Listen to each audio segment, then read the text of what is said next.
Yo. What is going on? Yo. Welcome to Who Gave the Drummer Mike, episode 8. And we do have a doozy for you guys today. We have Mr. John. Oh, there we go. Mr. John Boecklin from Bad Wolves. We got Maddie from Ashes to New. And we have Chase Brickenden, my homie from Butcher Babies. And then we have a special guest. Again, this is our first return. Johnny C. Also drum tech for Bad Wolves, but he's also a session artist. And we are going to announce this as everybody knows that Chris has decided to step down as one of our hosts, dealing with life. His band is doing well. His wife is doing well. You know, life happens, shit happens. Johnny C is now our third host. He stepped up, and he's going to be the third original face of Who Gave the Drummer a Mic. Welcoming our guests. How are we doing, gentlemen? We're doing good. Fantastic. Doing well. I speak for everyone when I say we are doing good. Yeah. Oh yeah, man. I would say y'all showed up today, so I know we kind of had a brief who's hungover back in the studio a little bit. So it was Saturday night, so some of us like to party. It happens. I was definitely out until the sun came up last night. My boy Matt's a party animal, man. We already know. We know what he do. I'm just out there. Restrictions are loosening a bit, but yeah, Oregon's still gnarly with it. So really can't really do shit. Yeah, it's what we've been hearing. You know, as far as the West Coast, California, Washington, and Oregon are pretty much still on almost a full lockdown of everything. Yeah, fun stuff. Good times. Charleston's wide open, man. Charleston is like the pandemic never happened. It's done. We're good to go. Really? Yeah, man, we're good to go out here. Yeah. It's pretty wild how fast That's shit cool. flips. Rest of the band. Chase may need to move to the East Coast. Yeah, I'm considering Vegas. You know, Henry and Heidi are in Vegas, and everybody's moving to Vegas. Like half everyone I know from LA already moved to Vegas. Gotta get away from that West Coast. I mean, shit, freaking! I was living in Rancho Cucamonga for a year and a half, and all of a sudden it's like I'm over here, Virginia Beach. Right. But welcome to episode number 8. We do have a fabulous show. We got these three gentlemen. We are going to talk about drums. We are going to talk about gear. We're going to talk. These guys have probably some wonderful announcements for all of you to tune into. Obviously, with them, you know, I know I've been watching as far as Butcher Babies from Ashes to New and Bad Wolves have a lot of things coming up. So we're going to kick it off with Mr. John. Tell us what you play, what you use, gear, sponsors, endorsements. You know, let everybody know what who you are, and nerdy shit out the way. We'll get the drummer questions out the way. I was born May 16th. You know, no, I play PDP, like a subsidiary of DW, kind of. I play Meinl cymbals, and I use DW hardware. And I use DW 9000 kick pedals, and I use all kinds of electronics I don't know anything about, but like a trigger system for the kicks. And, play Vic Firth, them 5Bs, you know. I'm really, really not it's hard for me, I hate to say it, to care about drums in that world. Like, I've never been infatuated with the shells and how it's like what's happening with drums at all. Like I'm always like I'm just not a gear guy. Fucking hit them. Yeah, I just want to play them and literally people talk to me about drums and shit, and I start like zoning out sometimes. Like, what he does? Why is this nerd talking to me, dude?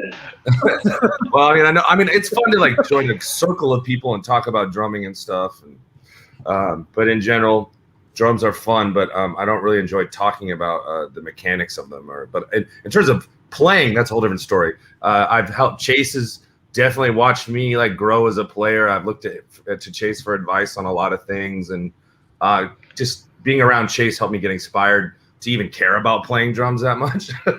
It sounds like kind of funny, but So sweet. It's like I'm just not really. I don't think about drums on a daily basis and haven't for a while. But when I'm in it, like taking lessons and shit, that's fun. But as Johnny knows, who works with Bad Wolves closely, I kind of don't give a shit. That's facts. That's hard facts, bro. No, but I do give a shit when I start to not being like. I've had some problems with my feet more than the past, and it bums me out. And so then I get back on track and try and get shit right. Yeah. I would say like real quick that one of the things that you are really tuned into though is like the actual physical setup, like the spacing of all your gear. Like you want it to be in a pretty specific way. Your pedals, you want them to be a pretty specific way so they feel right. So like you do have preferences and stuff like that, but like maybe you're not like really like articulating it. You know what I mean? It's kind of like you just know when it's right, and when it's not, you're like something's not right. It's okay, Johnny. We can say he's not nerding out like some others do. Like me. Absolutely. Go back and watch the episode where we had Johnny as the guest the first time. Literally, it was all nerd. Oh, yeah, 7-ply, 8-ply, 6-ply this, and 2-ply that. And yeah, I don't have the experience. In your rack? I don't have the experience with playing like a lot of different snares and different kits and stuff, but yeah, I just need it to feel right at least. And yeah, I don't really know. And then with my band, obviously a lot of people know that the singer has quit, so we are like just in a lot of unannouncement lingo phase where we don't, not really talking about what we're doing, when and how we're gonna do it. So that's been fun. But you guys just wrapped up in the studio. Right. As much as you probably want to get back on the road like the rest of us. It's no, like, I fucking hate touring. I hate it. So it sounds like I got the wrong job, huh? I hate drums. I hate touring. Yeah. The only thing I really like about being in a band is creating. So this year has been frustrating with the loss of a singer. But it's been very lucrative to me, like writing music and lucrative in the emotional sense, just writing music. Yeah. Oh, you guys just got done being in the studio? I love lucrative emotional stuff, Yeah. Do those two words totally make sense together? Your house with that lucrative emotional shit. Can you literally say lucratively, emotionally lucrative? Yeah, we're rich in family and friends. Yeah, I'm rich. I'm rich in my fucking heart. Okay. Yeah. That's all that matters. Super cool. That's all that matters. And there's nothing wrong with that. I mean, us as drummers, it's like we all have our preferences, like Johnny said. So it's like some of us is like, hey, we just want to play drums. Some of us want to learn drums. But I mean, if you kind of think about it, I mean, don't get me wrong. It's like some look at the aspect of if you play drums, shouldn't you know about drums? No, I know how to play my drums. I'm passionate about playing drums. Doesn't mean that I need to sit here and know how to take apart and put it back together. I could do that. What do we got these guys here for? Can you? I could pull a kit apart and put it back together. But one thing I can't do like great is put the damn snare wires on the snare drum, man. That's the only thing I can't do. Ooh. I suck at that shit. That's an art. That's a little bit of an art right there. Yeah. I can't get it right, man. I gotta get someone else to do it for me. That's the one thing. I'll show you how to do it. So, Michael, you're a drummer, or are you just a podcaster that likes to get drummers to talk? I'm a drummer. I've been playing for a while, but obviously, like everyone else, we're not playing right now. I went on tour with Matty, 2018. Did my first national tour with his band, and they were really awesome. And obviously became good friends with him. This is Michael's kit. Yeah. See, Michael looks like a drummer who knows what he's doing just by the kit. Yeah, he's got like the butt crack seat, dude. Those things are rock. I cannot do those, dude. They are so weird. They definitely are weird. You got to get used to having the butt crack seat for sure. I got one too. You never seen it? It's the head spinal glide. Bring that back up. What does it do? It takes away compression on your spine. Yeah. Oh, that's right. Yep. Feels weird. I got the Carmichael one. What's that run you? How much is that? I think it's like 200, 150. I'm not sure. 150. Top of my head. Yeah, 150. 150 just for the top. Okay. Yeah, I mean it's nice. I mean, I was sitting on like the where you get it, Sweetwater. I just rock like the typical DW. The circle. Yeah, I'm on it right now. Actually, I'm just chilling on it right now. I forked up the extra dough for the hydraulics. Ooh, those ones are nice. Yeah, I need to get one of those, man. I gotta get one. I would say, is that the same throwing you had on the tour? Yeah, yeah. As soon as the same one forever. The thing smells so bad. Bro. Yeah, you sit on it. It's like, it's like I didn't even know. Man, this smells like 5 tours, 10 tours. So look, it's kind of an asshole because I just can't do the ones that like form to like your legs and everything because I sit on the edge of a circle seat. So when I'm like kind of trapped in, it feels weird for me. It like fucks with my like hamstrings as I'm doing anything faster. Yeah. Doing anything what? Drastic? Faster double bass or anything. Yeah. It just like it feels restricting. I have to be like on the edge of my stool the entire time. What BPMs is From Ashes to New getting into on them double basses? Where are you going? I'm not doing it. Oh, it's not even there. Those are Trivium days, dude.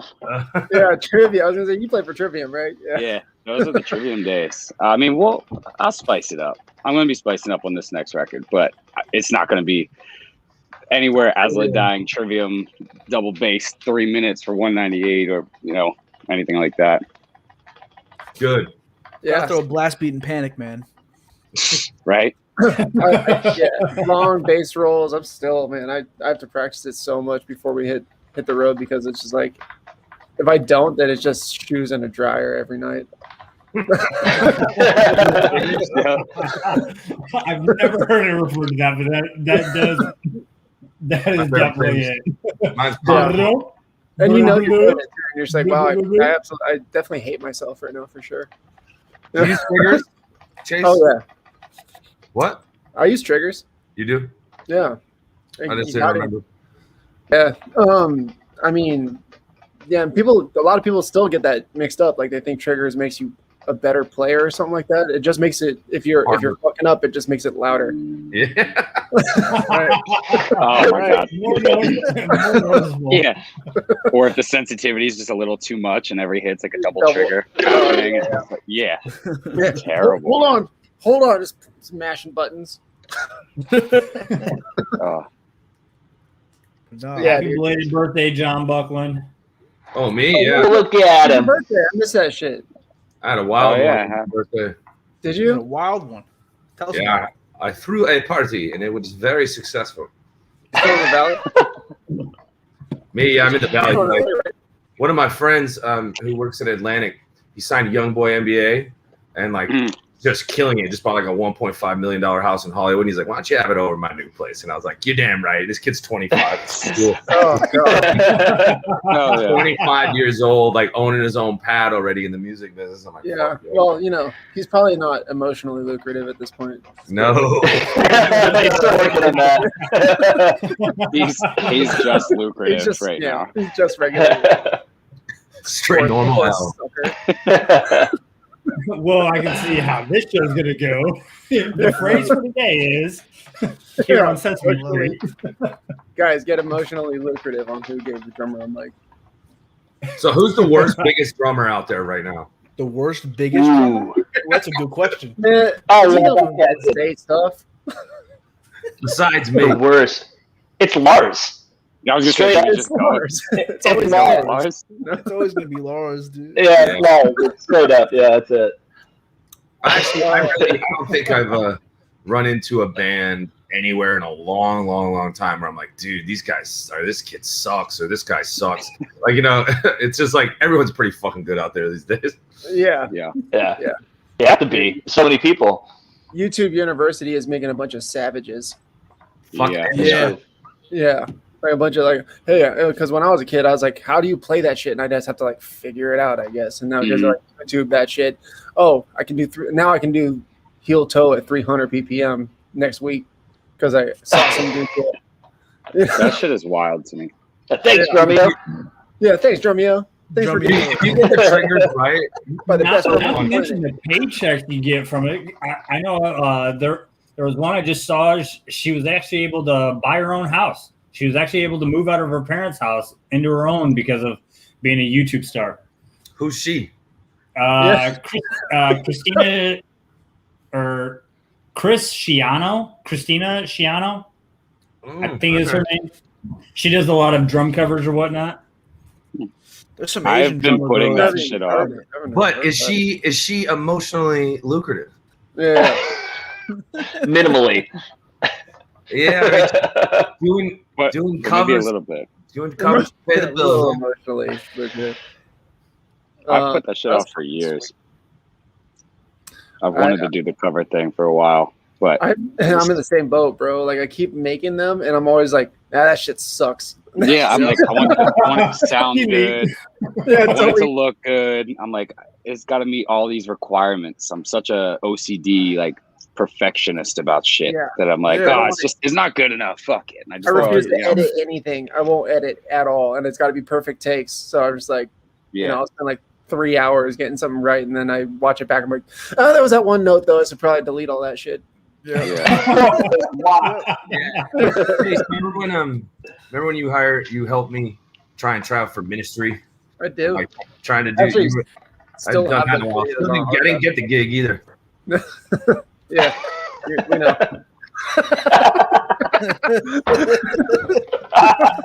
On that note, how many bands have you tried out to be in, John? How many bands have you tried out for throughout your? That was the only one. Only one? Okay. Yeah, because I usually start my own bands. You know what I mean? That's the thing. That's why I wanted to have you on here, man, because I wanted to get to know like your story. Because like I've watched tons of videos, listened to Devil Driver and Bad Wolves, obviously. So like I wanted to like, know more about you because you're a killer drummer. And my story is pretty basic. Just like kind of just since I was like 15, just wanted to do it, and so just surrounded myself with people who felt the same way. And then, but I've always been a little bit different than the drummers that I was surrounded with because I really liked to write music as well with the guitar. Well, not different. I was gonna say you're a good guitar player too. And not really anymore. Like I used to be a lot better, but I don't really. But anyways, So I just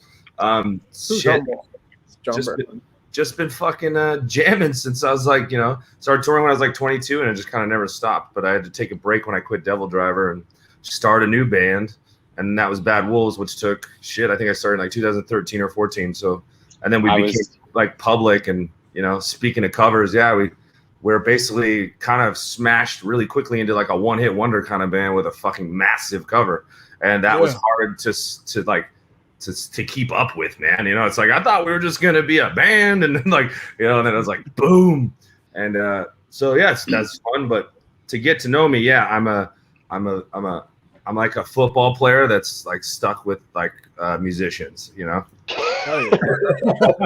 think of myself that way too. I remember the linebacker, the quarterback, wide receiver. I played them all. I played Iron Man. Definitely. I remember. John, when you were ripping the ideas for Bad Wolves when we were on tour together in 2013, when it was Trivium, Devil Driver in the back, you and Max, when it was just a thought. Yeah, it was that. Yeah, I was planning my exit then. Yeah, that's funny. Yeah, so exit strategy. Always got to have an exit strategy, bro. Yeah, I mean, I knew that I had to leave that band, and then it became like I actually wanted to. Like I always thought about it. I was like, it's gonna come, and then I was like, I have to leave this. It was tough, man. When you're in your 30s and shit, and you just like, I just fucking start this over again. Fuck, it sucks. But like Matt, you've been in a bunch of bands. Chase, how long we know each other? You've been like just, I don't know. I think I met you like 2013 when I stopped touring with the OTEP somewhere. Yeah. So the grind. OTEP's one of the nicest ladies in the biz. So she's so nice. Yeah. She's so nice. Like just a charmer. Mm-hmm. But what about you, Michael? What bands have you been in or played with? Or I've played in a lot of like local regional bands. Played out in a band in Charlotte called Killer Core recently. A few people that I know in LA. Sahaj the Cotton, you might know who he is. We worked with him on one track on our record that we've been doing. Yeah. He was Killer Core's producer. And other than that, that's like my first like band of like going to do some real cool shit, and then the pandemic hit and took it all away. And Rob you blind. Pandemic was the best year of my life, man. I hate to say it. I mean, in another side of the pandemic, it's actually the best thing that happened to me too, because I actually, I'm making real money now. I mean, I'm not playing drums, unfortunately, but I did get like a solid job, and I'm like in a better place. Like sometimes. Yeah, I mean, well, I'm working on semi truck, so it's not like it's fun work, but it's something to do that I working on them. Huh? Working like driving them or working on them, like unloading and loading them? On them, like mechanical type shit. Oh, it's lucrative. Yeah. Unload. It's not what I would want to be doing, obviously, but I had to make a choice last year, and I couldn't wait any longer. I was working at the airport in Charleston for a very long time because I could go on tour. I mean, I could take 2 months off and have a job. When I came back, I was making like $10 an hour, but I could take off to go on tour. So that fell through. Lucrative.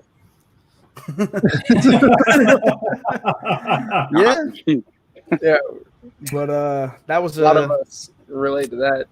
Hustling. Yeah, it sucked though, man, because I'm trying to go back and play, and I'm trying to get into this tech world because I hear the tech world's pretty sweet. Can be. It can get you some gigs. Man, a little I love sneaky tech man that just comes in, huh? Yeah.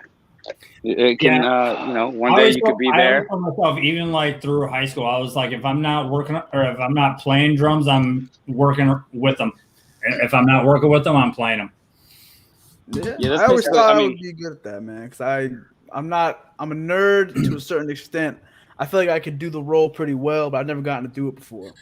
I've been more focused on playing, but now I have the perfect opportunity to jump into that world because I'm not playing in no bands right now. So we're waiting to see though what the world offers.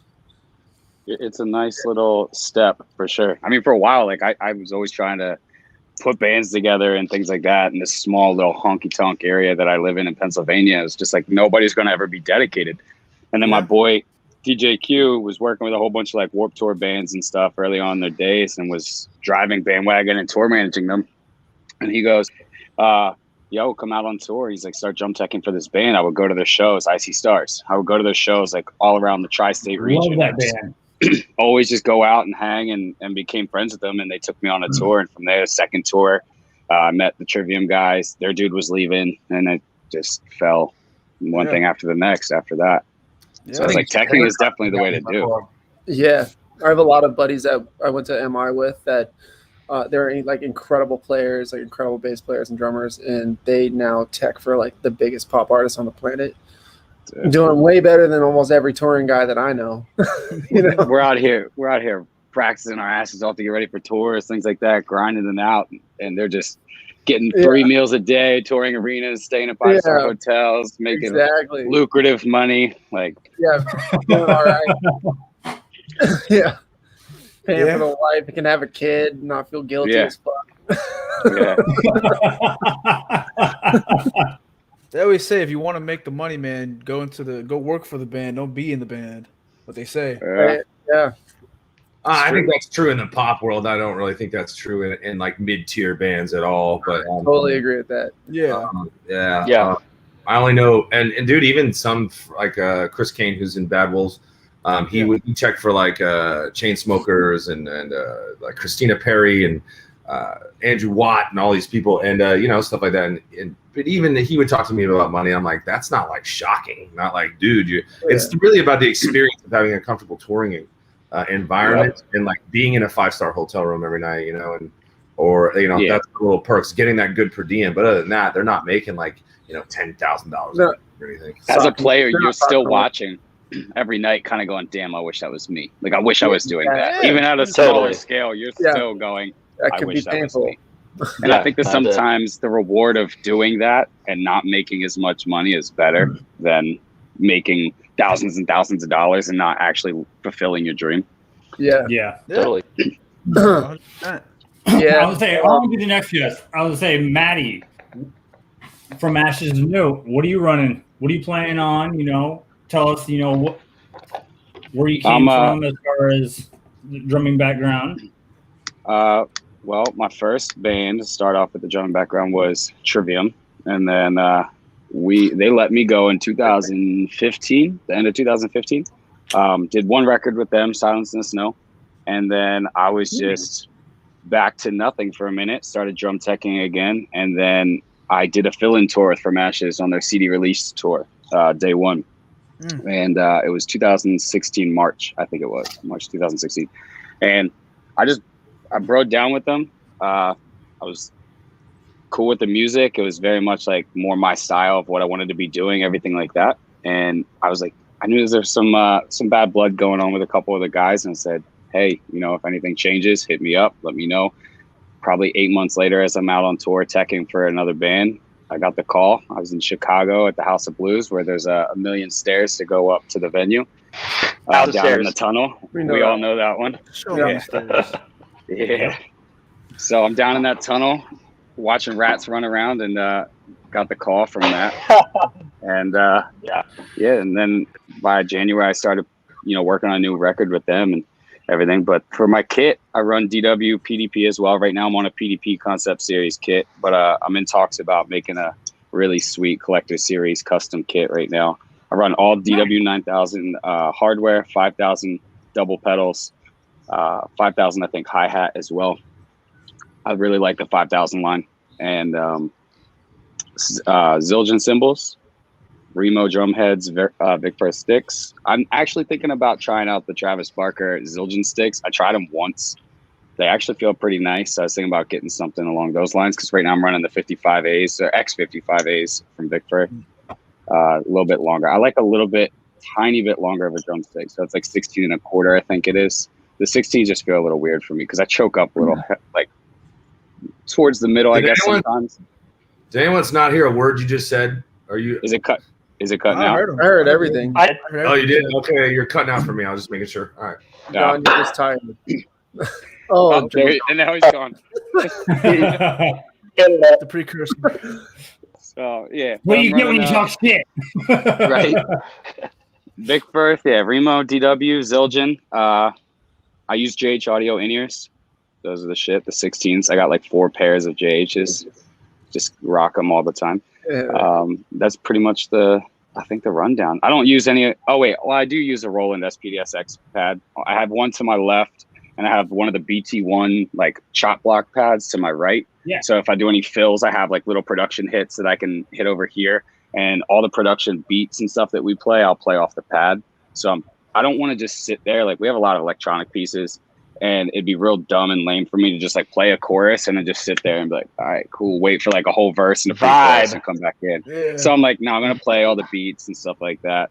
Right. I might incorporate a little bit more. Like I want to build like an almost electronic kit within my kit, have like the 808 kick pedal so I can do the drums, everything. So it's kind of the Josh Dunn from 21 Pilots experience, the same sort of mindset where he's got like couple pads to his right that acts as hi-hats and things like that, the chop block to the left. You can use the Roland SPDSX as the brain, so then I can run Ableton Live or something like that, and I can see the backing track and the click track and everything, and I can control it all that way, and then how to start and stop. So I'll basically just be the brain and the computer in the background. So if anything fucks up, it's my fault. That's what I kind of like about my kit. I have the D-Drum Hybrid. So basically, the XLRs, and they're already pre-triggered. I just run the XLRs out to a brain. So either if I don't want to run acoustically, I can actually just hook my brain up to it and actually just send those lines out for front of the house or for the studio and stuff. So it's, instead of all the XLRs, all the mics, and everything being on my kit, I can actually just run out of a brain from it. So left and right, like in the shell. Yeah. You just plug into the shell. Yeah. Yep. Sick. That's cool. That's different. Yeah. Check it out. D-Drum Hybrid. I've had mine for 6 years now. There's been a couple times where I've took it in the studio with one of my old bands back from Aurora, Illinois, Red Poet. And actually we did that. We actually just hooked up a Roland brain to it. And sure as shit, that's how we end up actually recording, is it just straight out of that instead of actually micing the whole kit. Damn. Interesting. Yeah. I think like electronics within acoustic kits now has become like a very big norm. Before it was kind of like, what the hell is this? It's very different, especially in the metal world. a lot of bands are using a lot of extra production pieces and things like that now, and like having it in there, it's cool. Yeah. Dude, you guys got Mad Electronics, Danny Carey. Jesus Christ. Yeah, I was just gonna say that. Yeah, Danny Carey's like every other thing's a fucking pad. Yeah. Sucks He's anyway. like a maestro, masterful. He goes, that guy sucks anyway. So he was so- This guy has no Yeah. clue what he's fucking doing. So He just somehow made it sound good. yeah, I just wish he was better. You know, just yeah. I mean, hey, triggers and pads, man, it's cheating. Yeah, you're not even playing. Not even playing. He used those pads very lucratively. drum Yeah. hacks. Stretching the boundaries of lucridity. Is that even a word? Even hacks, bro. What's that Queensryche song? Yeah. Silent Lucidity or Silent Lucidity? That's a good Dutch fucking jam. Silent Hell Lucidity. yeah, it is. I was Queensryche. gonna say fucking Lucidity. Dude, is that a Choco? Whatever. That's the best soda water on the planet. Topo Chico, baby. Topo Chico. That Topo shit Chico. burns like no other. I don't like Oh, sparkling man. water. I don't like any of that. That's the only shit that I like. That's That's just the only one that I real like. burn heat. Real This is burn the heat. shit right here. JV likes a Super good burn. Sir, I'll drink any sparkling water. Give it up. Dude, this is. Everybody was talking about it on Instagram, and I was like, I guess I gotta try this, and I've been hooked since, dude. Like, shout out. I would to say, yeah, didn't we have like a 10 or 15-minute conversation on one of our episodes about it? Yeah, I think it's the shit. I don't even drink sparkling water until now. I saw Jason Richardson got like an endorsement through Topo Chico, and that's where I first saw it, was Jason Richardson posted about it. See, I saw Zach from the Ghost Inside. It's like over the past 2 weeks, everyone's been like posting and getting endorsements from these guys. Yeah. I'm Someone just- throw me a fucking bone. Yeah, dude. Come on, Diddy, gotta get that do one it. around the green room. But it burns. I can see your promotional video now. If you like it burning, Yeah. What you gotta do is you gotta get into a bathtub with nothing but all the bottles in the bathtub. That sounds like it stings. That sounds like a real move for a fat guy. Dangerous. You gotta do something out. You know, you gotta do My something. booty hole all tingly. with it. Burn. it's moisturizing for the skin. But the funny thing is, that you can't get it in stores here in Charleston. You gotta get it delivered, like, and it takes like a day to get it. Cause you don't like from like Whole Foods or some shit. You gotta get it delivered. You can't go in the store and get it. It's like a Whole day. So you're dedicating some time to getting these drinks. Oh yeah, I got 24 bottles in the fridge. I got 2 cases of It's that. like you gotta drive out of town, hit some obscure fucking grocery store. Apparently, Yeah, right. they don't sell them in South Carolina in the store. They sell them in the store anywhere else but South Carolina. I don't get it. But So what do you It's just like hit a up salt. Amazon huh? kind of thing? You just hit up the Amazon and just get it sent out? Yep, it's the shit, man. I gotta get What a that. fucking that company. tangerine. They're great. I'm trying to get me sponsorship. I gotta do something. Everyone's getting a You just- sponsorship. I gotta get sponsorship. You just got to start putting it in the frame constantly. Just have it sitting on the desk. Always be able to see it. Moved into I'm moving to a new practice spot, so I'm working on building the setup in there, and just believe I'm gonna get like a Topo Chico like flag behind my kit. Just get a kit made. Drum Get like covers a, with all your a thing. Is everybody here a heavy metal fan? Of course. Oh yeah. yeah. So What's the best Pantera record? Great Southern. Vulgar. Yeah. I was gonna say Vulgar. Sam with Chase, Great Southern. Me too. I'm a Southern man. Southern kind of guy. Vulgar's just got my heart. It's the first song I ever played with the band was Mouth for War. Same Really? dude. Same dude.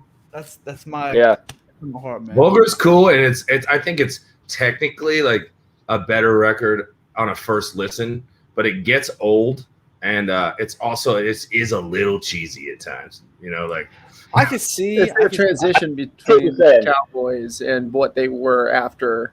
You know what I mean? After, from Great Southern on. It's like a transition record. I don't know why I asked that. I just felt like talking about Pantera. Sorry. Pantera's amazing, man. Let's rock some Pantera. Man, the first time I met Vinnie Paul, I went to see Damage Plan play in Indianapolis, and I walk into the corner bar that's right around from the venue, and I walk inside, and I just get your ID, brother, and I look, and I'm like, where's this guy? And I like look at because he's like that short. It's fucking Vinnie Paul. He like gave the door guy a smoke break. The dude like He's like, come on, brother, I'll just fucking take IDs for you for a minute. So Vinnie Paul is like taking my ID, and I was like, I'm real confused about what's happening right now, but like, I gotta talk to you for a second. And he was like, keep moving. I was like, all right. Really confused right now. Keep it moving. Keep it moving. That's fucking funny. Yeah, he was one of our fucking heroes. He watched us play in Vegas when we played at Hollywood Bowl. Was that Hollywood Bowl? Is that Yeah. Yeah. Oh yeah, you were there, Adam. And I was just like, I didn't realize he was watching us play. And as I halfway through the set, I saw his cowboy hat. I was like, oh shit! Like, Yep. Yeah, that was actually a week before his passing. I was with you. Yeah. We were all hanging out. Marcus Rafferty was there. There was a couple other guys that was from that crew, I should say, that was there. And then all of a sudden, we ended up ending that tour in Mesa, didn't we? I know it was in Arizona. We ended the tour in Mesa, but these guys only had to go back to California, Las Vegas area, but we had to drive from Mesa all the way back to Chicago from where Nonpoint's based out of. So it's like we get back in, me and Rob and a couple of the other guys ended up getting back in that Father's Day. And then the next morning we all woke up and it was just like, holy shit, are you serious? We were just hanging out with him a week ago. Perfectly fine, healthy, shooting the shit, drinking his drink, and not a damn thing. And all of a sudden it's like, damn. Yeah. World falls apart. Only met him one time, man. I was walking in the road and he honked his horn out the way. He told me, get the fuck out of the road. And I was like, it was great. That was the first day that I actually met Michael. Yeah. Hell yeah. I can't remember who else was on. It was Five Finger, Hell Yeah, Non-Point, and then some other band. And then my band opened the festival. It was like a little radio festival that they do in Charleston every year. And I guess they were in Jacksonville the night before, and their bus broke down. So they were driving in from Jacksonville in minivans. And my band got done playing our set, and I was walking to the bathroom. And I'm walking in the middle of the road behind the festival, and, like, someone honks the horn, and I'm like, what the hell? And I look over, and it's Vinnie Paul driving a black minivan. He's like, get the fuck out the way. And I'm like, oh, shit, my bad. I probably had a whole fucking gang of troopers in the back or something. Yep. He had somewhere to go. Right. But no, that was amazing. And then, like, I walked out the bathroom because Chad Gray walked into the bathroom and started warming up, and he just started yelling in the bathroom stall, and I was like, fuck. I was, like, taken back by that. And then I walked out the bathroom, and I saw Vinnie Paul standing there, and I was like, yo, like, I did not mean to get in the way of the road. Can I get a picture? Like, I was like, you're actually standing in his way in the bathroom? Yeah, he's like, my way. He's like trying to move. Keep it moving, kid. Strike two. Yeah, it was awesome. That's my Vinnie Paul story. I was in the middle of the road, and he was trying to drive by, and he honked the horn and said, "Get the fuck out the way." I was like, okay. I love it, man. I fucking love it. So Chase, tell us about you, man. Tell us about your background, your drums, all that good shit. Yeah, so I grew up in Oregon, and then I moved to LA in 2005, went to MI, started touring a little bit after I graduated with OTEP. I did the million little local band things, right? I've tried a million bands, all kinds of different styles. I was in a pop band for a while. I've done sessions. I've done black metal sessions. I've done, recorded Butcher Baby's record. I've done some other sessions in all kinds of different styles.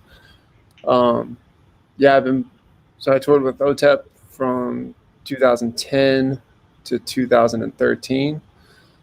And then I did Thrown into Exile, and we did a Mayhem Fest. Do you guys ever do Mayhem tour?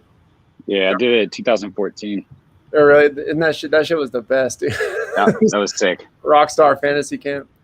It was sick as fuck. It was so awesome. And we were on the main stage, so it was very easy for me. Really? Yeah, we were the first band. It was still rad. So after that, I took a couple years off after that, and then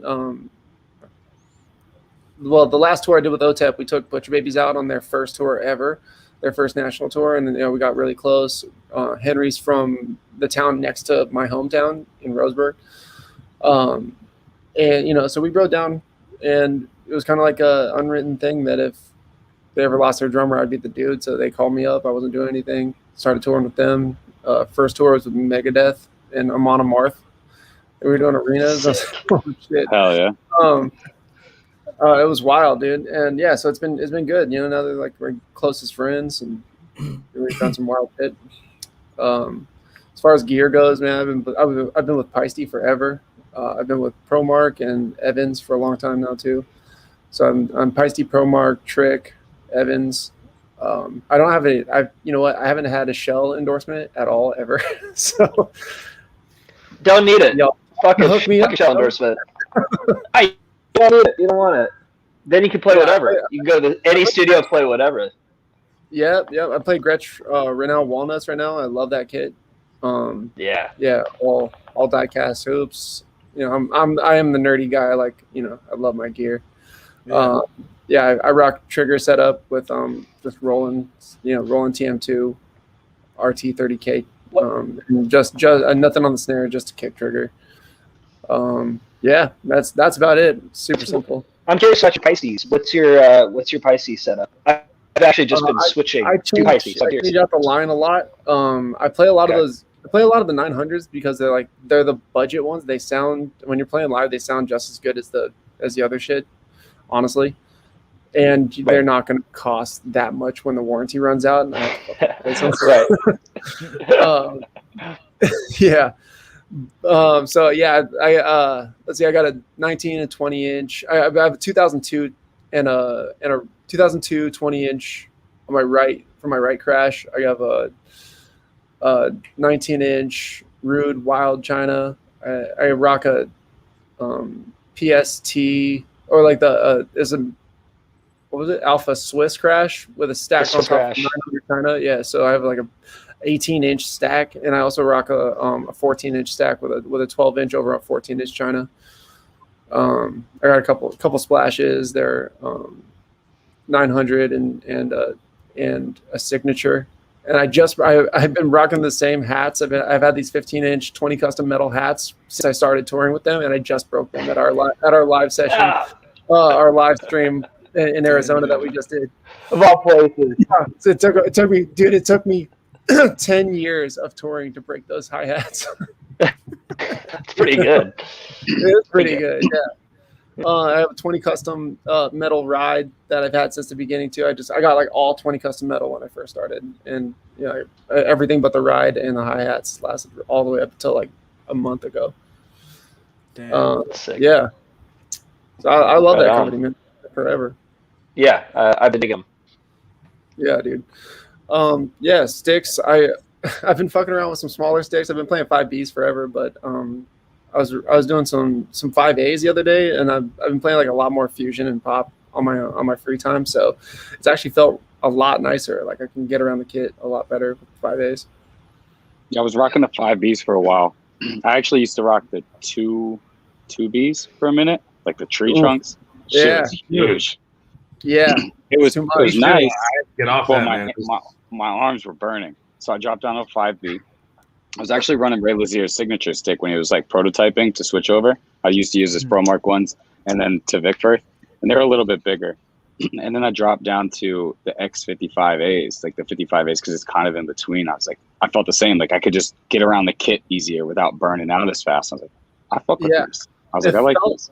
It felt like I was playing with twigs at first. Yeah, it's just that I broke all my 5Bs and I didn't order any, and then I had some 5As around. I was like, you just tried it. Yeah. It's sometimes it's like I'll be so in my head about things like that. Like I have to use 5Bs, and then I just go and like I'm like whatever. Like there's no limits. Let me just try something like a 5A or whatever. I'm like, wait a second, I actually like this. Like and a lot of other times I'm so used to what I'm used to that it's like I don't accept anything else. I'm like, nope, it's got to be this. And then sometimes I just surprise myself. I'm like, I could do this, and it actually is kind of nice. Yep.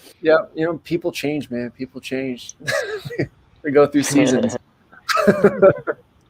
John, did you tell me once? Go ahead. Yo, JB, real quick. Did you say that you used to play the the Abe Laboriel Jr. stick, the Vic Firth, the big black one. Yeah, that's my favorite to this day. Feeling stick, but they thin out at the top, and based on, I guess, the way I play or something, they break really easily when it comes. They pick on me too. Yeah, I just fucking got rid of it, but that is still stick in hand my favorite feel. Yeah. You also hit like you're trying to murder your snare drum. I was doing what Matt was saying. I did those 2 A's or whatever. Fuck that shit. Yeah, two B's, the logs. Yeah, the logs. You ever see Alex Grind from Despised Icon play with that shit? Yes, I told their marching sticks or some shit. I don't know. The Wolverine, yeah, their butts. Animal. Yeah, that guy. I don't understand people like that. He plays Despised Icon songs with logs. Yeah, you know Ben. Why am I spacing on his last name? From Whitechapel. He's not in the band anymore though. Oh yeah. Harklerod? Yeah, there you go. Yeah. Shit, what was I just gonna say? A fucking animal too. Oh yeah, but he was just like he gave up on the band. Just like he's like, I'm fucking tired of like practicing to be up to speed to be in this band every day. Like, cause he can do it, no problem. But he's like, it's like just the fucking. It's like working out, you know. It's like he's just doing it to stay in a shape for a gig. He's like, it's not. It's like, you know, he could be studying other things, you know. Just how much work it takes to play Whitechapel songs perfectly every night, dude. Yeah. People are watching. There's a band like that. People are watching, and they're like, "Oh yeah, oh, he's 100%. Fucking up. There it is." Yeah. I knew it. I feel like he's a human. The sport element of. I used to feel like that Devil Driver, like always trying to make every record faster and crazy, and it's like I just don't have that vibe anymore.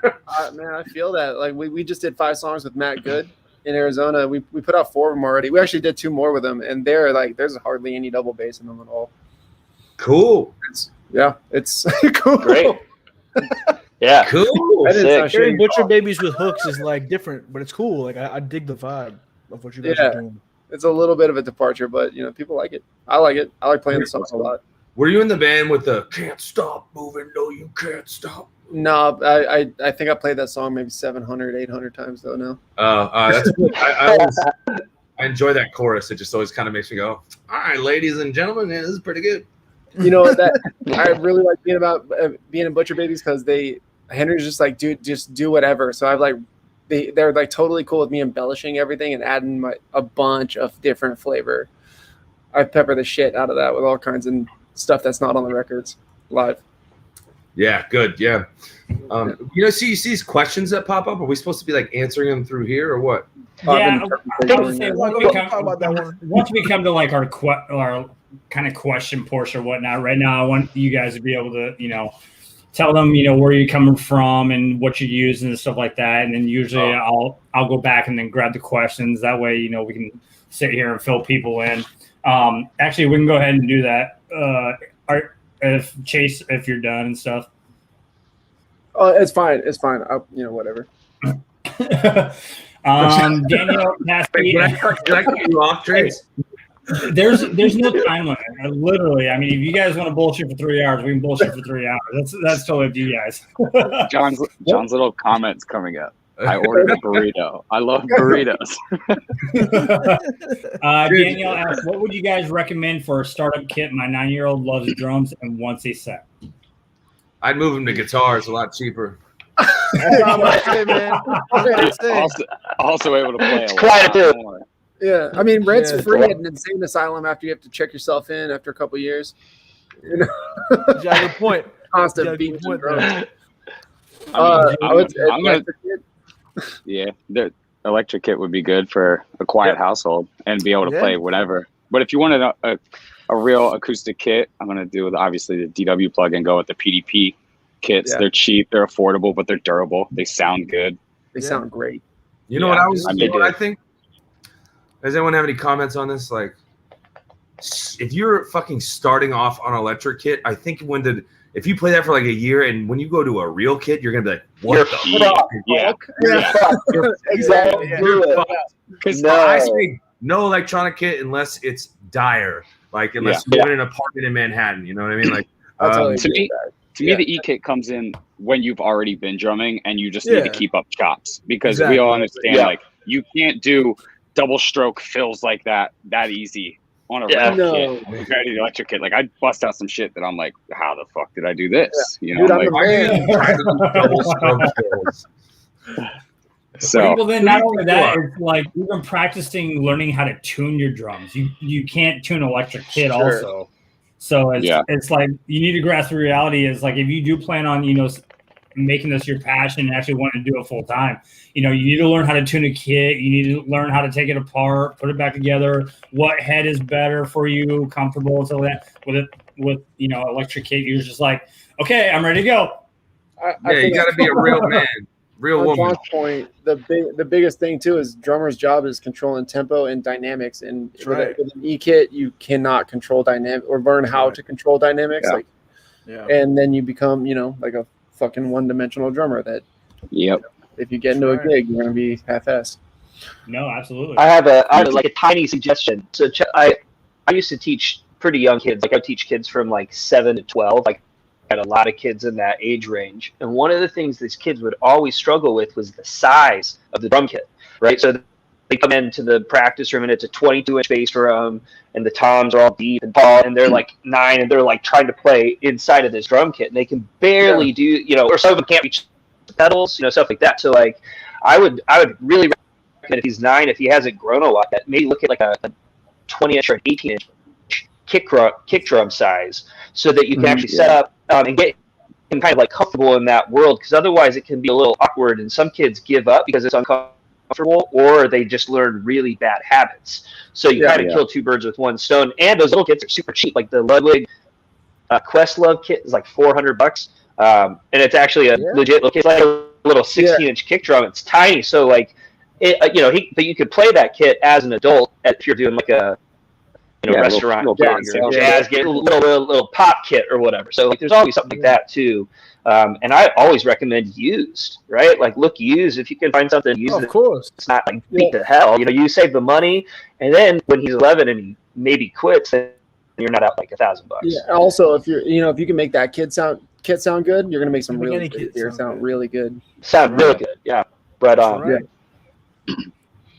because it's all about the player. You know what I mean? Like if you can play, you can go on some shitty kit and make it sound dope. Yeah. That's what I always say about anything. Like, whether it's a song or whatever, someone else, it's always my answer to everything. Like, oh man, that steak was really good. I'll be like, it's the player. It's the player. It's the player. Every fucking time, god damn it. Comes out real good today. Yeah, it's the player. Fuck you. This is funny. I love it. We'll do this next question individually. We'll start with Maddie this time. What is the most difficult challenge you encounter being on the road? Y'all don't say finding a bathroom in the morning sometimes, and I don't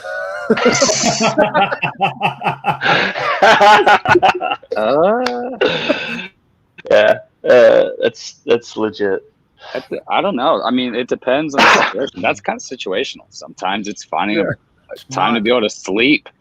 Sometimes it's something super basic, like going to the bathroom, whatever. But I don't know. Just I think staying in touch with people back home, like a lot of times, or like balancing your work and relationship and keeping that whole life really sane. Like I haven't had a lot of relationships while I've been touring, which has made it a little easier for me to just kind of focus on myself. But I see a lot of people that I've toured with be married with children and things like that. So I think that being on the road, having a child back home, Matt, who's in my band, is married with a 12-year-old, and for the first 5 years of his life was always out and busy and like kind of missed out on a lot of those things. So I think that seeing that is probably one of the most difficult things I would say that I witnessed. I just haven't had the experience firsthand. Right. Yeah. How about you, Chase? Most difficult challenges on the road? Besides the bathroom. Besides when we're headlining and finding a toilet every day. A decent toilet. We should say a decent. If we're direct support on the Megadeth tour, I didn't have that problem. Yeah, you're hooked up. Yeah. Honestly, for me, it's like staying healthy, eating right. It's really hard to fucking eat right or not spend a lot of money on healthy food. I'm into health and fitness, and when you get on the road and it's that situation with these people, you end up fucking partying lot on the bus. And when you party, it's really hard to like stay focused on the things like the health, the health side of your life. I definitely struggle with that on the road because we did these VIP pizza parties every fucking day. Oh boy! I was just about to ask you that. And eat pizza. I'm like, yeah, I'm never gonna see my abs again ever. Sounds great, but like, just at the end of it, you're like, I was gonna say I can't attest to Chase, Henry, and then Adam from Nonpoint is like you guys all on that one. We had 10.5 weeks together. As like you guys always had a workout routine, or you guys were working out together. Heidi was joining you sometimes as well. Yeah, we just do the prison workouts. I remember it's hard to motivate yourself to do that shit in the sun every fucking day in front of people. You know, you don't want to do that. Stay motivated to work out. Yeah, remember I was saying when we were in Texas, I think it was the San Antonio date. It was 108 degrees. And you guys were out in the parking lot working out. Or no, actually, you brought it inside of the venue. Yeah. We'd have to. Because I think we would have died. Brutal. I remember we played one show with Butcher Babies in Nonpoint. It was on that tour you guys were on. We played in Tennessee. And, like, I walked out of our bus, and I was like, these motherfuckers is going in. Y'all fucking in there, like, fucking doing jumping jacks, fucking lifting each other up, fucking throwing shit. I was like, damn. They're going ham out there with these damn weights. I was like, shit. And how about you, John? Probably there's a lot of things that I fucking have a problem with on tour. I would say number one I don't enjoy the most is when I'm in a rut with something like playing wise. I'm trying to keep this like applicable to drumming. It's like some tours I fucking feel great and play great no matter what kind of shape I'm in, no matter how much I'm drinking, no matter how much shit I'm eating. And then, some tours I don't. Some tours the whole tour just feels like it was a struggle to have a good show. And it's just, I don't understand it sometimes, So like, and it's like, I can warm up for 2 hours and go out there and blow it, But like when I say blow it, of course I don't blow it. It's like, what the fuck? This guy can't play drums. But like just little mistakes that happen in the same place every time. And like, it's just sometimes I start off a tour feeling great. And it just continues, and then sometimes that first show doesn't go so well, and it kind of just doubles down, and it just, but it's been like that for me ever since I started touring. So start overthinking that one spot, and then you keep fucking it up. That happens. It happens to everybody. And as Johnny knows, I always struggle with this beat I wrote from this song called "I'll Be There." It's just not fun, and it's just like, it's all me. So it's just I'm the only one playing at that moment too, and it's just like, it's a little bit out of my way. That's another thing. Super linear. It's so linear that it's like it's just so like if there's even like a slight little thing, like it hiccups a little bit, you feel it super hard, and I see it in your face when it happens. You're like, fuck. Yeah, it's a double bass part that it's a permeated paradiddle on top of it that switches from right to left hand lead. Yeah, so it's just like I love it the way it sounds, but I don't think it's a little bit beyond my ability. So I just don't really like. I was like, why the fuck did I do that to myself? Anyway. To piggyback all the time, bro. Yeah, but I saw like Tommy's new band and the drummer. They're playing that song. I just saw a clip of it online, and like he plays it just about the same way I do. He struggles to get the left hand loud, like and stuff. I was like, it sounds like me, so it didn't make me feel so bad. You know what I mean? Perfect. Yeah. He wasn't playing it right anyway. He had it all wrong. You still got it. Maybe watch videos of you nailing it. What's that? Maybe just watch videos of you and he's fucking nailing it. Yeah. Perfect emulation. But I struggle with happiness on tour a lot because I try not to drink that much on tour, if at all, anymore. And then when I'm not drinking, I have a really hard time sleeping. And I'm like, I'm really a guy, especially with a girlfriend. I don't hang out with chicks. So it's like if there's chicks in the dressing room, I go to the bus and then I'm in my PJs watching a fucking movie again. Like, I'm just like, fuck this.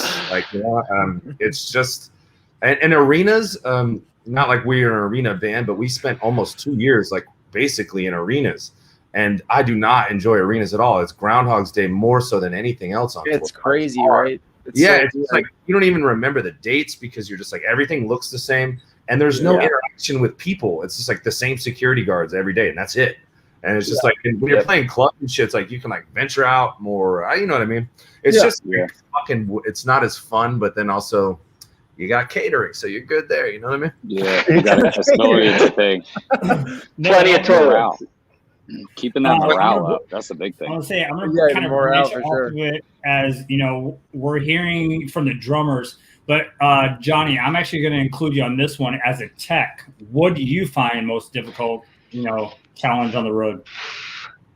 I'll come at it like from the tech perspective, as opposed to the drummer perspective on this one. So from the tech perspective, I think one of the hardest things is sort of finding like the motivation to really try to make sure that everything is exactly the same every day. Like that, like some days you like just aren't feeling as meticulous, or maybe you're just like, you didn't get enough sleep or just, you had a bad day or whatever. And so you're not feeling like, man, I really want to get this drum right back to the same place where it was so that front of house has the best experience, so that he has sort of the same consistent sound every day, So the closer I can get it back to that, but some days you just don't feel the motivation to be like as detailed, right? So then sort of the job that becomes, well, you have to make sure the drummer the tracks, Johnny. You got to be meticulous. That's right. You got to be super meticulous. Yeah. So I think that's probably the hardest thing, is just being in that focus, especially because I am a drummer and I'm sort of a creative person. Like I like to be creative a lot. So for me to be only in like science mode can be a little bit tiring for me after a while. So like I also need to have like the creative outlet to balance that part of my brain, So that's probably for me, is like just the being super, super focused for that long. And also as a tech, and I know like sometimes with my relationships, as far as like the guy that I'm working for is like sometimes does, as far as like what John is going through, kind of also kind of like affect you also. Totally. Yeah, or really just anybody in the band, because I'm kind of also on the stage left guitar side, and Chris Kane is he and I are really similar because we're both kind of hotheads, like in the wrong moment.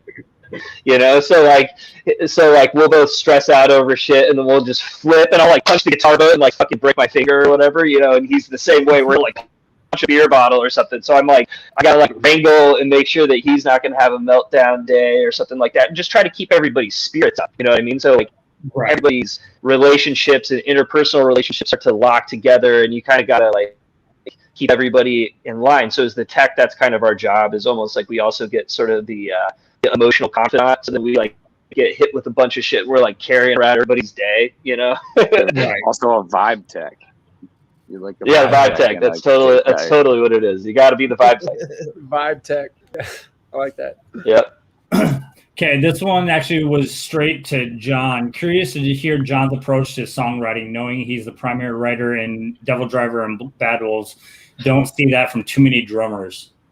Back in the like Devil Driver stuff was usually I would just write like almost complete songs just on guitar, usually acoustic guitar especially, and then just bring it to the studio where the guitar player had a Pro Tools or whatever a Cubase rig, and then we just record it. And then Bad Wolves is more it's me and this guy named Max Karen.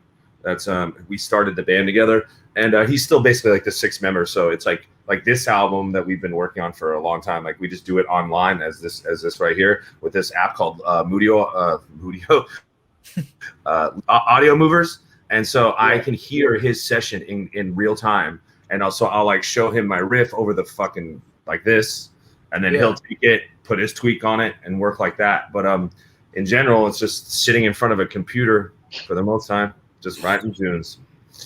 That's we use like program drums, and like, man, it's getting so close to just being like, should I fucking even track these drums? Like, Dude, the program drums versus real drums debate. It's like, I will always be a fan. I want the real drums, man. I want to hear a real person playing, man. You can't beat real feel. Man. No, you can't. But especially what you can is because I don't really rehearse when I record.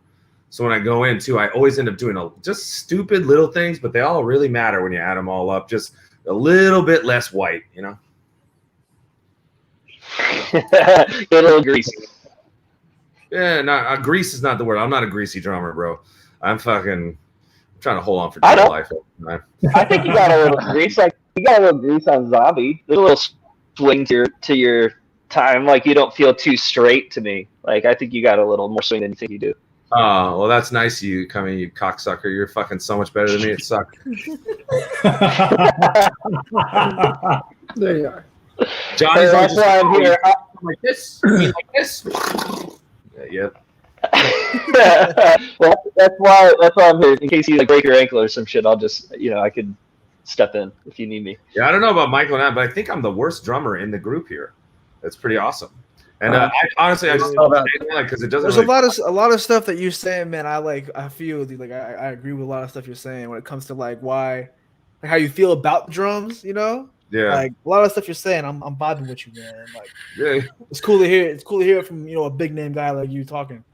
Yeah, and I think sometimes it's a little embarrassing to like I'm disrespecting the instrument or something. I'm just trying to be legit. Like I care a lot more about pizza than I do drums. Like Yeah, I get that. I've heard this. I gotta say, I don't know anybody that talks about pie the way John Boecklin does. He goes into just extreme detail about every slice. Like he wants it to hang just right. It's got to be there's a lot. There's like a checklist of like requirements for the pie. Yeah. It's got to look a certain like crispy to it. Mm-hmm. Yeah, but yeah, songwriting is the most gratifying part. To answer, wrap up that guy's question. Songwriting for me is the most gratifying part, and there you go. And everyone here is writes very accomplished drum parts. So it's really fun when you get on the guitar, and I have more fun listening to that stuff too.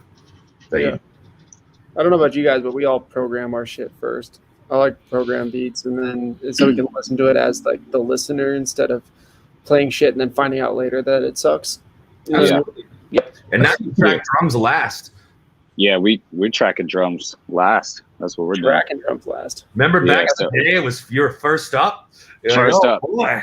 Silence in the Snow record. It was like go in there and no lyrics, no melodies were even done. And I like to play off of melodies. I like to kind of compliment with those. So there was nothing. And it was just like, just go in, track the drums. You have your parts figured out, go for it. And then it's just like build around that. But now we'll do like basic program stuff because our stuff's like, follow a hip hop beat and then like maybe make it more metal and spice it up and stuff like that. So we can stay kind of basic at first. And then I'll hop on the E kit and spice it up a little bit. And then we'll go in the studio. And then at the end, I'll have time to just like sit there with a practice pad or my kit. Like, for us, we're about to do a third record in this area where two of us live. So I get to go to the rehearsal spot right after and go play my actual kit. So I can sit there and hear the music all night and then spend 4 hours in the rehearsal spot and get ready to track drums. So it helps. That's cool. I like doing it at the end. I think it makes it a little bit better. Yeah, I agree with you. I agree with you. I do a lot of that, like recording sessions for people where they basically send me a finished song with a program beat, and they just go, "Hey, I just need you to go in here and like just give it real feel," and then it's your job to sort of like get right in with the groove that's already established, which is it's like different, but it's cool in its own way because, like you said, you get the opportunity to sort of think about your part a little bit more rather than just kind of have to be like the skeleton. It's pretty cool. Yeah. That's actually kind of. I was going to say that's actually kind of how us and Mac Dillon actually write. Bruce, our guitar player, does a lot of the writing. When we actually use, I mentioned it earlier. He uses a drum program and kind of tracks out to mix and match with the guitars, bass, vocals, whichever, whatnot, and it kind of helps me establish as far as the type of sound that he wants to run. But it's also fun for me because he does challenge me as well, because you can sit here and write it like however you want to write it, but then like when you listen to it, you're like, there's no fucking way I can sit there and play it like that.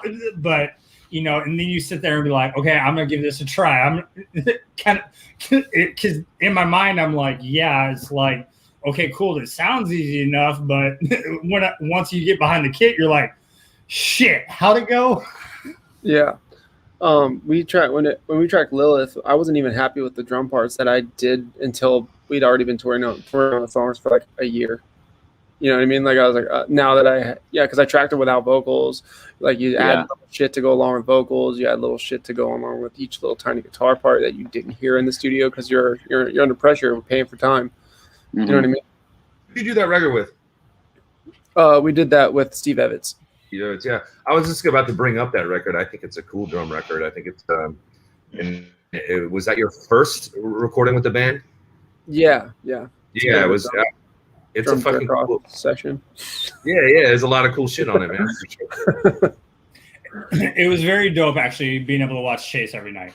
It very, very much was. Well, thank you. Appreciate that. It's not like watching fucking Maddie over there every night, but it's close. Oh, it's not of a bitch. To be honest, I definitely. I mean, that's just my thing. Like any show, it doesn't matter if it's local, regional, national. It's like I'm that type of drum guy. It's like, I want to see if I've never seen him before. It's like my focus is there. It's like, cool. It's like I love the production, love the show. Parkway Drive, Skillet, Shinedown.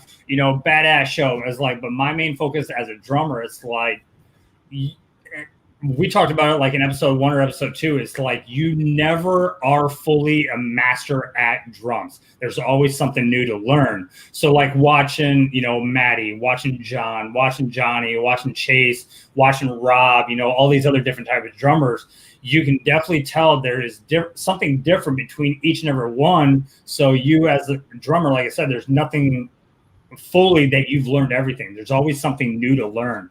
There's style, there's the way they set up, the way just the way they play. and it was funny because like when I first met Chase, everybody was like, oh yeah, Chase is a death metal drummer. I'm like, okay, it's gonna be cool trying to watch a death metal drummer kind of have to take a step back to kind of like adhere to a different style groove or kind of a different type, or actually have Chase bring his style into the band. And it's the same thing like with Magdalene. Like if you listen to the Amethyst album, it's very hard rock, but now the new stuff that we're putting, it's like with me playing in the band, it's like we've gone more towards the metalcore gent side of things rather than keeping it hard rock. So I've kind of had to step up, and as well as they did too. Who's everybody's favorite drummer to watch perform live? Mathew Madiro. Maddie, baby. 100%, dude. 100%. His ass. It changes every episode. Maddie, man. No, when I got a tour with Maddie, man, I was like, I didn't know Maddie was in Trivium. And I was like, oh shit, he was in Trivium? This man's gonna be playing some metal. But then I was like, no. Man's got the bounce, man. He's got the bounce. He's got that. Number one favorite drummer to watch. I watched Dave Weckl play at Catalina Jazz Club, and I basically had my face melted off. Yeah, I mean, I don't even know if they were the best drummer, but the moment where I got to watch, I teched for Thomas from Meshuggah for one show, and that was really right behind him. Not like from the side or anything. Like I was sitting there right behind him. Like, that was cool. You're watching those feet. No, but what's really interesting? So Bleed is the only song he uses triggers on. But I didn't have the in-ear mix, so it's weird how inconsistent it sounds from behind. It just the feet sound doesn't sound like anything, man. And I was like, what? I feel like you'd have to use triggers to cut through with that song. I guess so. You imagine losing your fucking spot. Yeah. No. And then I got to watch like right from behind too. Joey Jordan, so it was fun. God bless him, but like towards the end of his career, I think things just kind of God bless him, but bless him, sweetheart. Fucking sweetheart. And then there's dudes like I watched Ken Schock once in Candiria from like 2001. That was the first dude. That shit is wild. That was the first real drummer I saw where I was like, oh, wait a minute, like people do shit like this. It didn't rub off on me, but it was still good. And then I like watching Jamie Miller, like who's in like Bad Religion now. But he was real tricks and stuff. And I like drummers who do that kind of stuff, like Morgan Rose. He's the best to watch. Morgan Rose every time you grab a cocktail. Bro. That's my boy, man. I was gonna have him on this episode, but he was busy. He's in Tampa. Favorite drummer to watch all depends though. Like I watched Marco Miniman. Like if I'm being a nerd, I watched Marco Miniman sight read my MI finals in front of me, like 10 feet away from me. Jesus. Wow. They're 4 pages. It was 4-page charts in odd meter with a 32 bar solo with punches in it. Yeah, and we never played the song before. Wow, that shit blows my mind. Like that shit has always blown my mind. So that guy's just like, read my finals. Okay, yeah, I got this. I'm like, hey, what? No problem. Like, how the fuck are you doing this? I mean, I remember I did sight reading at Berkeley for the first time, and I was like, whoa, it was tough in front of like 500 people, but that just didn't happen, so I just made that up, you know? Dude, it was a hard enough time trying to do that, and I failed at it, but like trying to do it on a snare, because I used to do drumline stuff in high school, and I tried to do it, is like, and that's just, it's one note. Like, you don't have to worry about anything else. You're just following rhythm. But to do it on a kit, that's next level. Yeah. Well, he was reading guitar, bass, and keys and making up the drum part as he goes. Wow. Oh, no shit. He's reading the rhythm chart. Yeah, like, yo, what the fuck? My guy's not a human. Yeah, he's an alien. That dude's a fucking alien. He should have got a Dream Theater gig. He's in Dream Theater now, right? No, Mangini. No, it's Mangini. Yeah. I also on the nerd side watching Virgil Donati play. Yep. I saw Animals as Leaders do a thing with Virgil Donati's band, and it was like Matt Garska is the fucking man, right? Yeah. And then it was like watching Matt Garska be a little kid version of what Virgil Donati plays. Like Virgil Donati's like the grown up Matt Garska. I love all like the crazy shit, like the heavy stuff, the insane stuff that I'm like, oh, maybe stuff I can't even play. And I'm like, that's insane. I love watching that.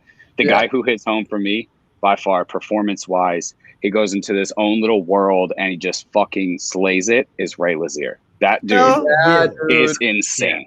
Like I watched him every night on Mayhem 2014. Like John was behind Thomas. I was standing next to his kit. He'd be throwing me sticks and still playing at the same time. Like it was just the experience. But watching him every night, I was like, this dude is insane. I say that like for him, when he hops on his drum riser, he becomes like the Heath Ledger Joker of the Dark Knight. Like he just goes into this own little like weird world, and he's just locked into that character. And then when he's done, he's back to Ray. Drinking wine in the dressing room and having a great time with smiles. But when he's on that kit, he is a different animal, and it is impressive. That's true. 100%. I agree as well. No, Ryan, Ray Lazier, man, he's such a beast. What's that dude? Who's that? Rooks? That kid? He just got like ran over by a car, but Rook. That's my boy. That guy. He rips, dude. Rook is nasty. He's nasty. And he's doing a whole bunch of other cool shit now too. That guy is so good at playing in his lane and playing what he's good at and really just killing it. You know what I mean? Not trying to play extra bullshit that he actually can't do. What happened to that guy? What happened to him? He sent me the thing. He sent me like an article and he was telling me about it. But I guess he was out in LA one night and some people rolled up on him and he got robbed. And then they robbed him, they ran him over with the car. Like he got run over by the car. So they came up, tried to get his shit, and they, I guess, tried to take him out afterwards or something. Where was this? I think maybe on the Strip, something like that. I don't remember. They were just out at bars and shit. Yeah, he's been pretty low pro, but I follow him on Instagram. I don't know him, but I just started following because he's a great drummer. He came from the metal world. He came from the metal world too. Oh, he did? And he rips fucking crazy shit. Yeah, the kid who filled in for him. He was playing with MGK at Oklahoma. MGK was the headliner. Yeah, he's been with Kells for a minute now. I think we're playing with MGK at one of the festivals coming up. He's playing a couple of them. He's playing a couple. Machine Gun Kelly, back on top of the world. Dude, slaying it. I'm cool with a lot of the guys that are in that camp. From bopping around the LA and stuff. So it's like I'm a big fan of that as well. Like I'm a hip hop guy. So I fuck with the fact that he's just like able to cross over in all these different genres and do all this stuff. Yeah. So I've always been a big fan. Baze is my neighbor here. Baze is the boy. Baze, Slim, Rook. And then Rook, obviously like as a drummer, like he kills it. So like it brought me even more involved. I saw their live show and I was like, yeah, I'm sold. Mm-hmm. Yeah. I'm looking forward to seeing that. I've been looking forward to seeing that for a minute. I'll say one person I watched on YouTube, and I think he used to be in a band. I don't know, but one dude I would love to see like live or play is Wyatt Stav. Who's that? Oh, Oh yeah, YouTube guy. Yeah, and then he does like reviews on songs and stuff, I think too, right? Long blonde hair guy. Yep. Yeah. But I mean, friggin' his stick tricks, his just finesse. He plays barefoot. As the dude's just awesome to watch. I mean, like I said, I discovered him on YouTube. I think he was in a band before, but the band is like no longer existent, or they are, but he just doesn't have any affiliation with it. But I mean, super tight, super tricky, super in the pocket. Yeah. And he's one dude that I would definitely love to watch live if he ever had a chance to get into a band. On that tip, Luke Holland's fun guy to watch too. I was about to say, everyone's gonna name Luke Holland. Yeah, I was gonna say, yeah, I saw him actually with the Word Alive when he was with the Word Alive. Mm-hmm. Yeah, he's got like narcolepsy or some shit. He just fell on his face. Yeah, I think epilepsy. Epilepsy. Yeah. I guess he's had it for about 8 years now. He had a grand mal seizure. He was hanging out with some friends, was drinking, and he hit the coffee table and landed actually on the bottle. And the bottle broke on his face and tore it all up. Boy, that's rough. Yeah. Can I ask you guys, everyone, a question? When it comes to when drummers say "in the pocket," wasn't that normally created like a reference to guitar players playing in the pocket with the drums? I don't know that, but I reference as the drummer really being in the how do you describe it? Well, we all say that. We all say, he's got really burying that fucking groove. You know what I mean? But I think that originated as guitar players playing in the pocket with the drums, like it may behind have. the drums. And I just don't know. I say it all the time. Fact check this right now. What? Yeah, let's get a live fact check.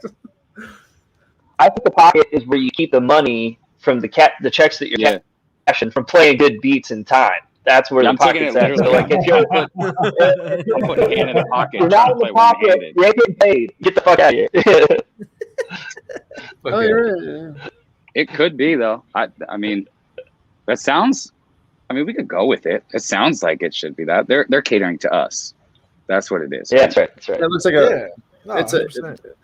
like on a quick Google, it's a rhythm section thing. Everyone playing together in the pocket.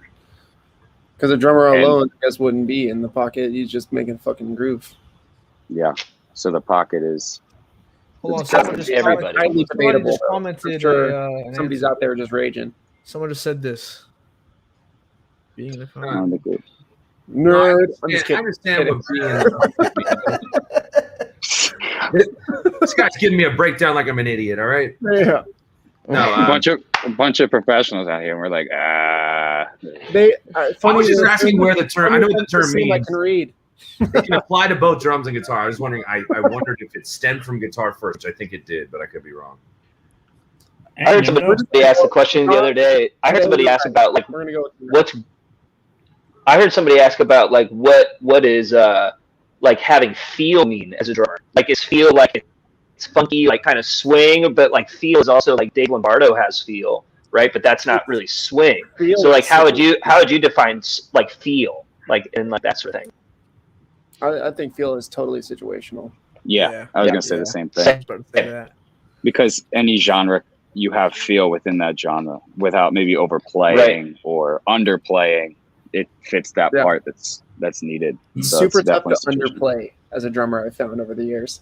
And that's what I always took as far as being in the pocket also. It's like you're not like trying to take away from the guitars, you're not trying to take from the bass or the vocals and overplay and be, adding a bunch of, different things as far as drum wise also. So it's like in the pocket, basically you keep the groove, you keep the BPM, you keep the heartbeat, and you just play like what you're supposed to be playing to make sure that the music actually sounds right. Yeah, I'm thinking about for this new record, just doing at 120, no matter what the tempo is of the song, just playing blast beats the whole time and just seeing how that rocks out. You guys are probably like it might be 150, but I'm playing 120 and just. I'm telling you, man. Bro, I'll see you on the radio. What's going on, Chip? How you doing, buddy? What? Man, no, I was gonna say, Johnny likes this statement, the less is more statement. Yeah, no, it is, but it isn't. It is, but it isn't, right? Because if everybody lives by less is more, there'll be no sick drummers if everybody's less is more. So I think that you have to call it situational. That's what I think. One of my favorite session drummers. I love how he had to like shake the phone. I get intense. If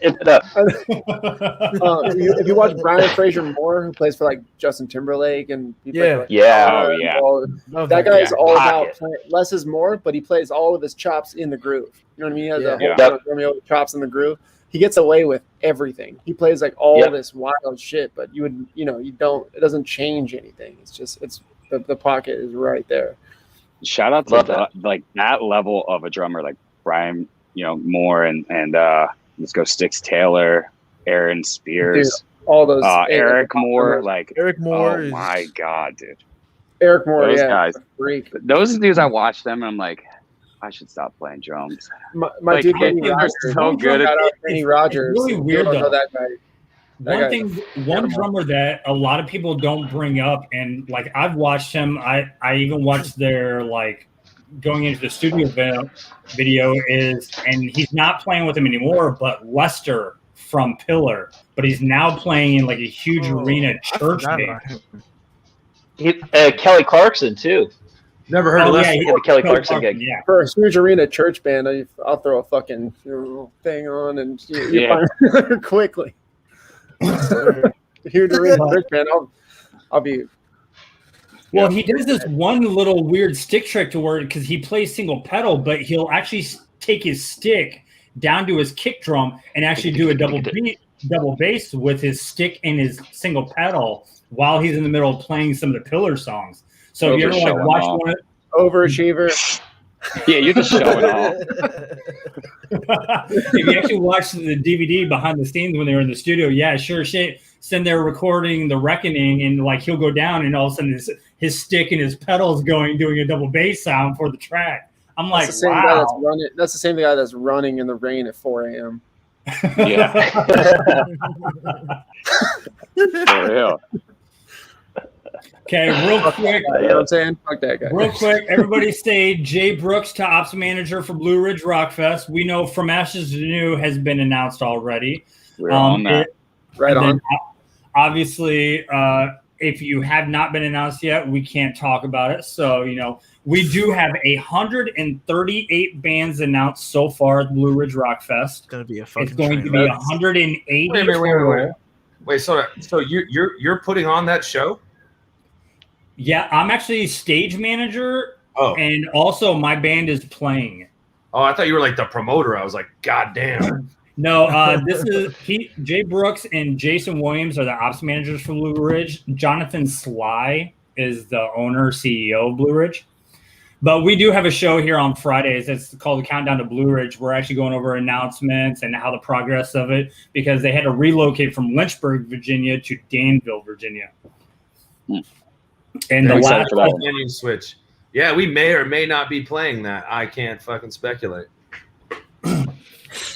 I guess you have to tune on Fridays or stay tuned to Blue Ridge Rockfest to find out. 138 bands, man. That's a lot of fucking bands. This is the first year for Blue Ridge, right? No, it would have been the 5th, but since 2020 didn't happen, it's actually the 4th. Go forth. Okay, well, started in 17, 18, and 19 was on, and then obviously 2020 got canceled, and in 2021 they're kind of coming out huge. 4-day festival, 180 bands, 6 stages. 180 bands. Jeez. So pretty much a Warped Tour, but 108. All right, how many of them are like touring bands? A lot. Five Fingers on it. Limp Bizkit, Shinedown, Pop Evil, From Ashes to New. Right.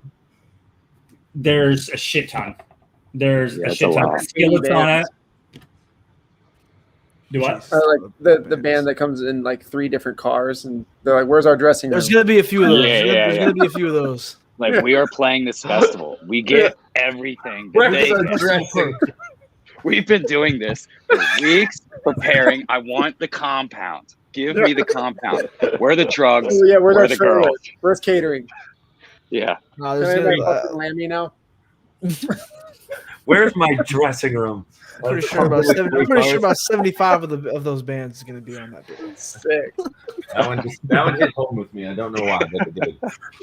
Yeah, definitely. When we're done here, hop over there and go see. Yeah, there's gonna be about 100, I think 110 or more that actually tour regularly. Is what they selected from. Damn. I'm excited. I didn't see the Limp Bizkit announcement. That's pretty good. Limp Bizkit's playing. Yeah, we got Testaments on. Did I see that? On it, Tech Nine's on it. Did I see that Steve-O is on it? Yeah, Steve-O is gonna be one of the hosts. That's Dude, crazy. we played the Gathering of the Juggalos with Tech Nine, and Wow.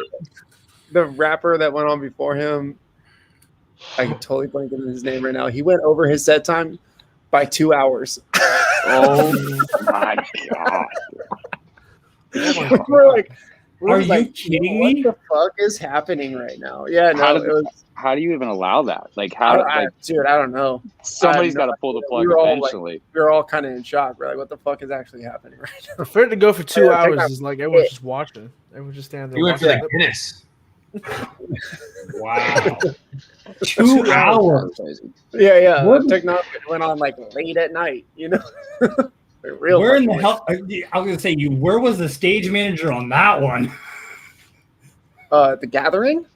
I don't want to say smoking meth. I'm going to speculate a little bit here. It ain't that late, brother. Oh, man. This is an all-night event. I'm kidding. They're all great people. I would say, the shows usually, I see the announcement.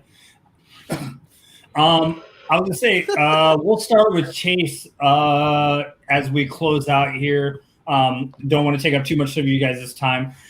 What does Butcher Babies have coming up that you can announce? Sure. We just dropped the four new singles over the last couple months, so check those out. And we just got booked on Aftershock, which is going to be awesome. We're playing with Metallica on yes. Make sure I don't fuck the days up. Are we on the same date as one of these? I think we might be. I think we are, dude. Yeah.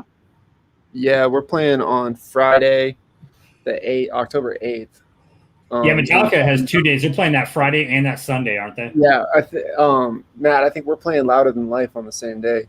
Yeah, I think I saw something like that. Louisville. Yeah, that's gonna be fucking rad. We're playing with Snoop Dogg and 9 Inch Nails. That's sick. Are you guys playing the festival with Mudvayne on the same day? Is it the same day? No, I'm asking. Do you guys know if any of you guys are playing like with Mudvayne on one of the festival days? No, that would be so sick. I don't think we are though.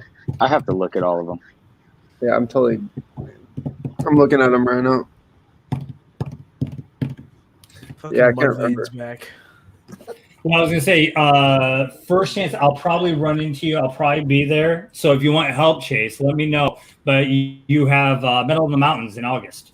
We are headlining Metal in the Mountains. I was just getting there, yeah. So that's going to be really cool. That's Pipestem, West Virginia. Yep.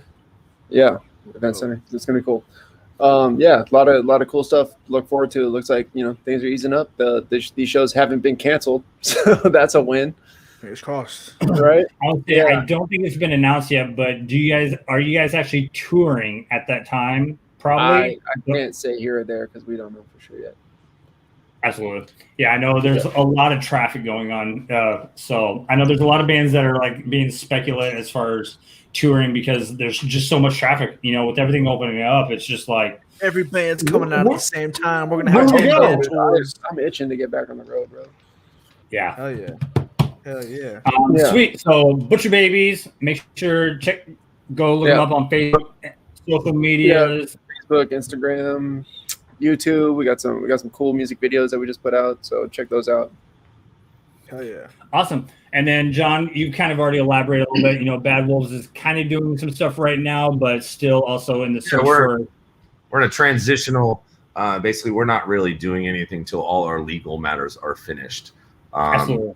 and that's yet to be determined when that exactly will be. Not saying we're not being productive and making plans, but it's kind of where that's where it lies right now. Yeah. Awesome. And how about you, Maddie?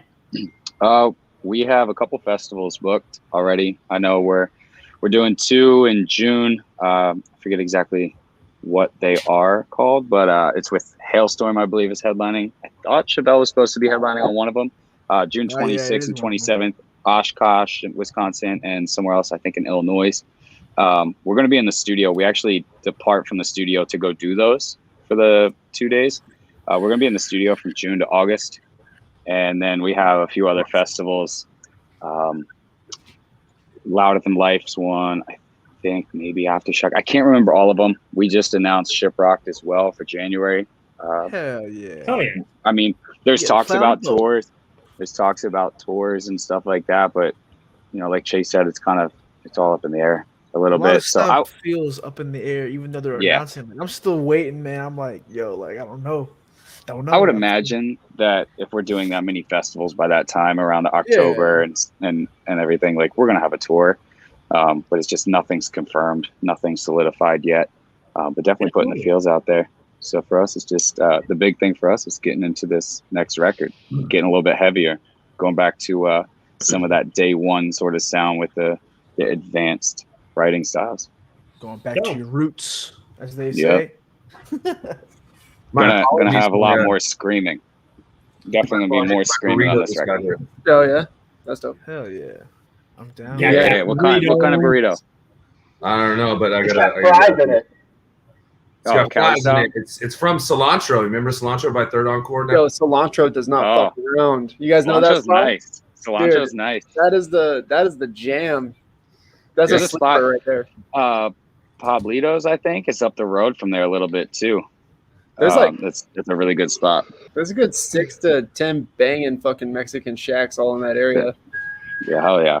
The Cilantro one at the Chevron gas station.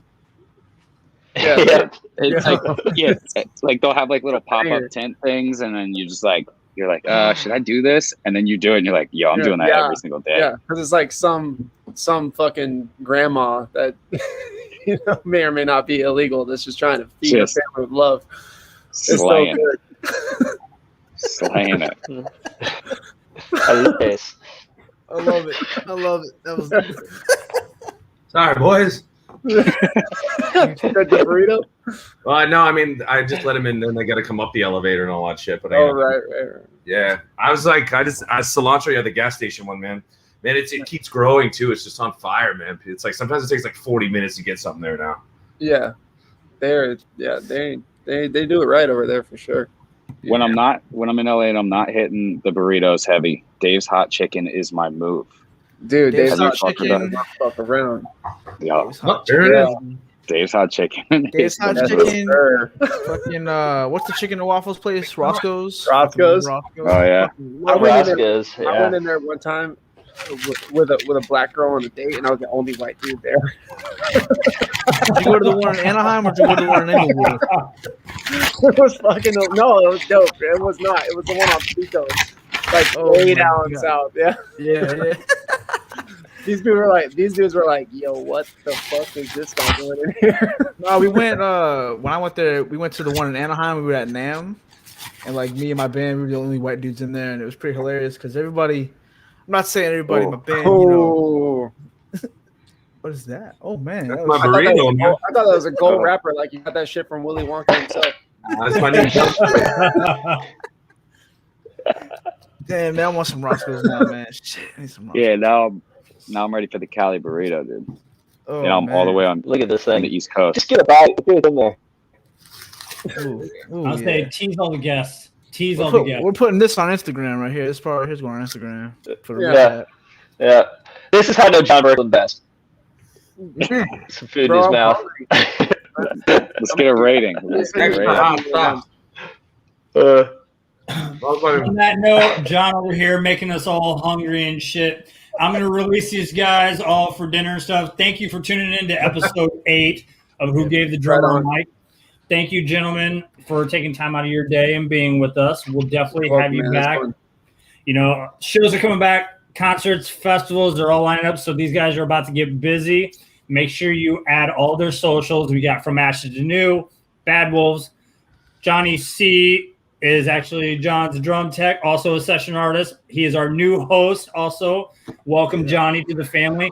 And Chase and Butcher Babies, make sure you go hit him up. Yeah, Chase the drums on everything. Chase the drums on literally everything. There you go. So go give them some love. Check out their videos. Check out, new singles, new videos. Give them the love. Obviously, we haven't been doing this for a 1.5 to 2 years. So it's coming back. It's coming to you live, and we're going to bring it to you. Thanks, guys. Thank you, gentlemen. Hell yeah. Peace. Up, y'all. Yeah. Have a great week. Later. Peace. Peace. However you end this, but peace. Yeah, I don't even see the button.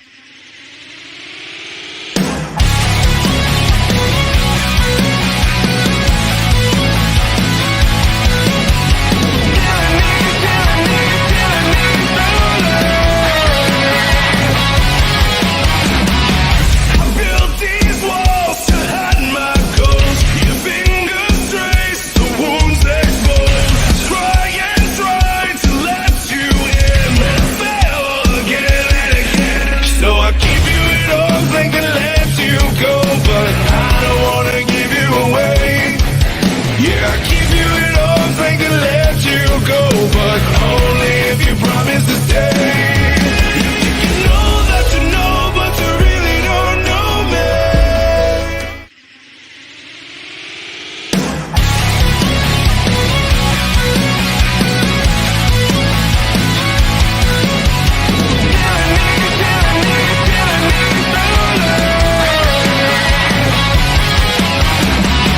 I built these walls to hide my ghost. Your fingers trace the wounds exposed. Try to let you in, but I fail again and again. So I keep you at arm's length and let you go, but I don't wanna give you away. Yeah, I keep you at arm's length and let you go, but only if you promise to stay.